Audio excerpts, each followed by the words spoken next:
When you walk into a dealership or scroll through vehicle listings today, the single most critical decision you face, outside of the engine itself, is what kind of transmission sits beneath the floorboards. For decades, the choice was simple. You either picked a traditional manual transmission with 3 pedals and a stick shift, or you picked a traditional torque converter automatic. If you ask 10 different mechanics which transmission is the absolute best, you will get 10 completely conflicting answers. Car enthusiasts will tell you manuals are unkillable. Old-school truck drivers will swear by torque converters, and vehicle sales reps will try to convince you that CVTs are the ultimate peak of modern fuel efficiency. So what is the real truth? Which transmission design actually lasts the longest when subjected to real-world driving, extreme heat, heavy towing, and neglected maintenance? Today, we are stripping away the dealership sales fluff and tearing down the internal physics of manual, automatic, and CVT transmissions. By the end of this audio breakdown, you will know exactly how each system operates, their inherent mechanical failure points, and which one you should actually buy if long-term reliability is your top priority. To understand why transmissions fail, we first have to answer a fundamental mechanical question. Why do internal combustion engines even need a transmission in the first place? Unlike electric vehicle motors, which produce instant maximum torque from 0 RPM and can spin smoothly up to 20,000 revolutions per minute, an internal combustion engine operates within a tiny, fragile power band. A typical gasoline engine idling at 800 RPM will stall out if you try to pull a heavy load, and it will explode if you try to spin it past 6 or 7,000 RPM. The transmission acts as a mechanical torque multiplier. It sits directly between the engine flywheel and the drive wheels, using various gear ratios to keep the engine spinning safely inside its sweet spot, providing massive gear reduction for low-speed acceleration and overdrive ratios for high-speed highway cruising. How a transmission achieves those changing ratios determines whether it will last 30 years or break down in 5. Let us start with the original baseline, the manual transmission. A manual transmission is a masterclass in mechanical simplicity. Inside a manual gearbox, you have 2 parallel steel shafts, the input shaft and the output shaft, fitted with pairs of heavy, heat-treated steel spur or helical gears. These gears are constantly meshed together. When you move the gear shifter inside the cabin, you are physically sliding heavy steel selector forks that lock specific gears directly to the output shaft using brass or carbon composite synchronizer rings. When you step on the clutch pedal, you physically separate a friction disc from the engine flywheel, disconnecting power so you can smoothly slide between gears. Because a manual transmission relies almost entirely on direct, solid mechanical gear engagement, its efficiency is unmatched. There are no high-pressure hydraulic pumps, no delicate electronic valve bodies, and no computer chips dictating when a shift happens. So, why do manual transmissions have a reputation for being nearly indestructible? Because when a manual transmission fails, it almost never destroys the actual gearbox. The primary wearable component in a manual setup is the external clutch disc. The clutch disc is intentionally engineered to act like a brake pad, wearing down over 70, 100, or 150,000 miles of stop-and-go driving. Replacing a worn clutch is a routine, predictable maintenance item. Inside the actual metal gearbox, the heavy steel gears and massive ball bearings swim in a bath of heavy gear oil. As long as that gear oil is changed periodically, and the driver does not aggressively grind gears or drop the clutch at high RPMs, the internal steel components of a manual transmission can easily outlast the car's chassis, frequently reaching 300,000 to 400,000 miles with 0 internal failures. However, the human element is also the manual transmission's biggest liability. A bad driver who rides the clutch pedal, misses downshifts, or forces gears without fully disengaging, the clutch can incinerate a clutch plate in 10,000 miles or strip the teeth off synchronizer rings in a matter of months. Now, let us examine the king of daily convenience, the traditional torque converter automatic transmission. If a manual transmission is a mechanical timepiece, a traditional automatic transmission is a complex hydraulic computer. Traditional automatics do not use a foot-operated clutch to disconnect power from the engine. Instead, they use a fluid coupling called a torque converter. The torque converter is a sealed, donut-shaped steel vessel filled with hydraulic fluid. Inside, an engine-driven impeller flings high-pressure hydraulic oil directly against a turbine connected to the transmission input shaft. At low speeds, the fluid slips, allowing the engine to idle smoothly at a stoplight while the car remains in gear. When you step on the gas, fluid pressure clamps down, multiplying engine torque and transferring power smoothly to the wheels. Behind the torque converter sits the real magic: planetary gear sets. Unlike a manual transmission, which uses separate pairs of gears for each speed, an automatic uses concentric sets of planetary gears, a central sun gear surrounded by planet gears, enclosed inside an outer ring gear. By using hydraulically applied steel clutches and flexible brake bands to lock or release different parts of the planetary assembly, a single planetary gear set can generate multiple forward gear ratios, neutral and reverse. What dictates when these clutches engage? A high-pressure oil pump forces transmission fluid through an insanely intricate labyrinth of hydraulic passages known as the valve body. In modern 6, 8, and 10-speed automatics, electronic solenoids controlled by the transmission control module open and close these hydraulic valves in milliseconds, delivering seamless, buttery-smooth gear shifts. So, how reliable is a modern planetary automatic transmission? When built with heavy-duty components and cooled properly, traditional automatics are absolute mechanical workhorses.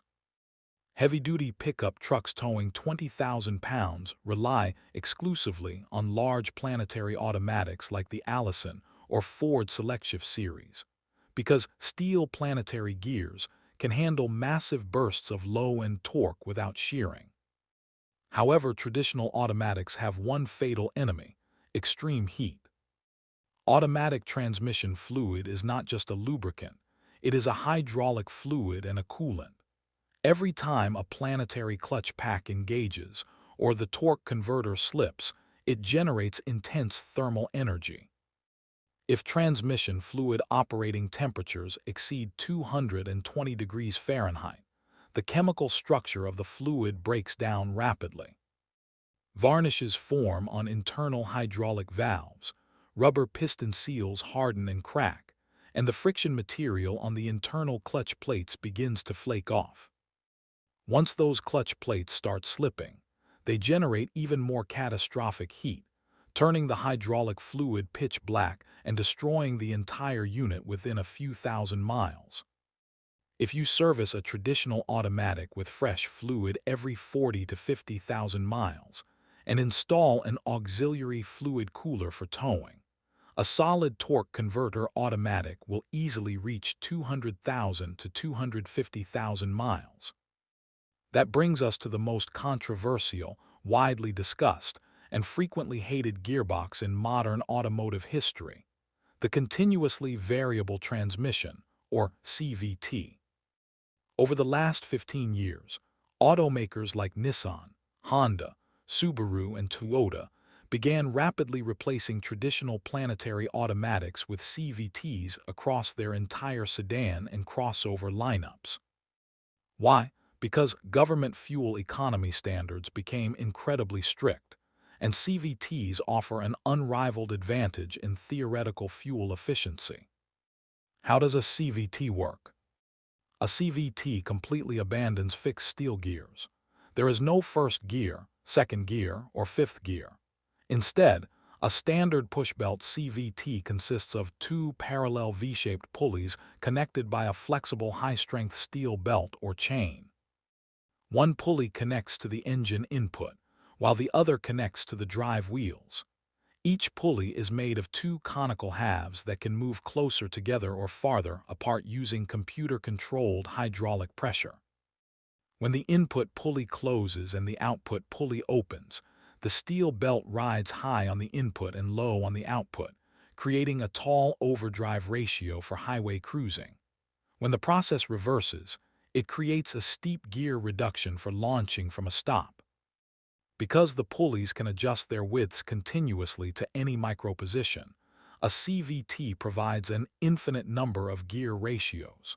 It allows the engine control module to hold the engine at its absolute most efficient RPM, say 2500 RPM, while the transmission continuously varies the pulley ratios to accelerate the car from 20 miles per hour all the way to 80 miles per hour.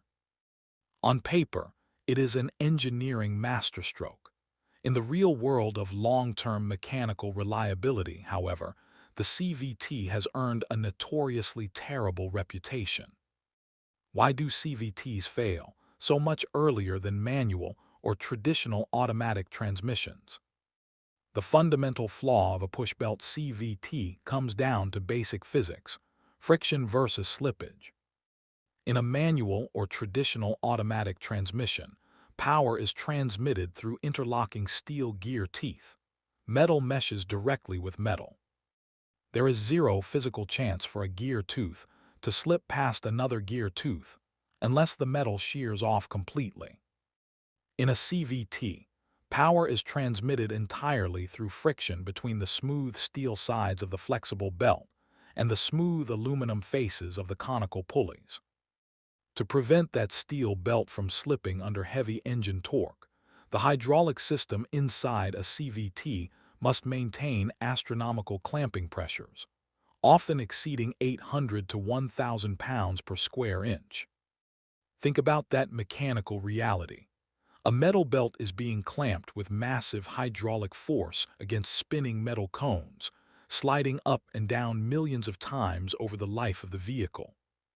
If the clamping pressure drops even slightly, due to a failing hydraulic pump, a sticky valve body solenoid, or degraded fluid, the steel belt slips against the pulley faces.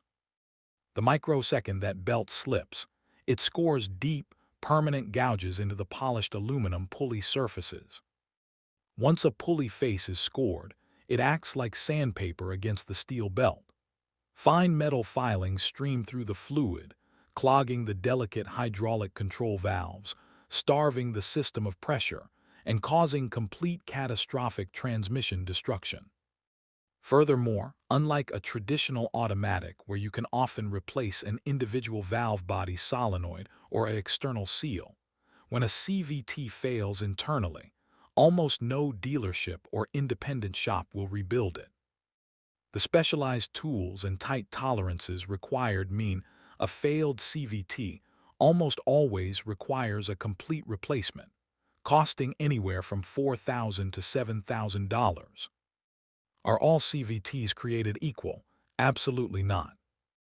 Early pushbelt CVTs, particularly those produced throughout the 2010s, suffered high failure rates, often breaking down between 60,000 and 100,000 miles.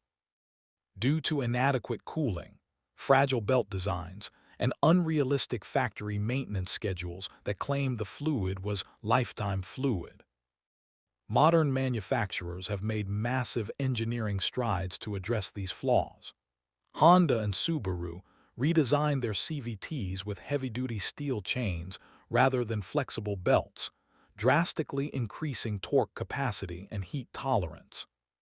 Toyota engineered a revolutionary launch gear CVT, which uses a physical, solid steel first gear to launch the car from a complete stop, taking the highest stress, loads completely off the CVT belt and pulleys before switching over to the continuous pulley system at higher speeds.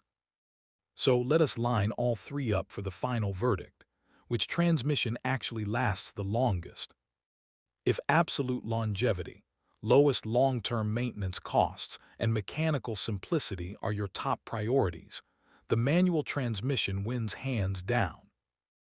A manual gearbox has fewer moving parts, generates virtually no extreme hydraulic heat, and can survive severe neglect while requiring only basic fluid changes and an occasional clutch replacement. Ranking in a close second place is the traditional torque converter automatic. A well-engineered 6, 8, or 10-speed Planetary automatic combines modern driving comfort with exceptional structural durability. If you maintain the fluid and keep operating temperatures under control, a traditional automatic will reliably carry your vehicle past 200,000 miles. Placing in third position for long-term durability is the continuously variable transmission. While modern chain-driven and launch gear CVTs are vastly superior to early designs, the inherent physical reliance on friction, extreme clamping pressures, and extreme heat sensitivity makes them statistically more vulnerable to premature failure over a 15-year lifespan. If you currently drive a CVT-equipped vehicle, the absolute best way to ensure its survival is to completely ignore the dealership's claim of lifetime fluid.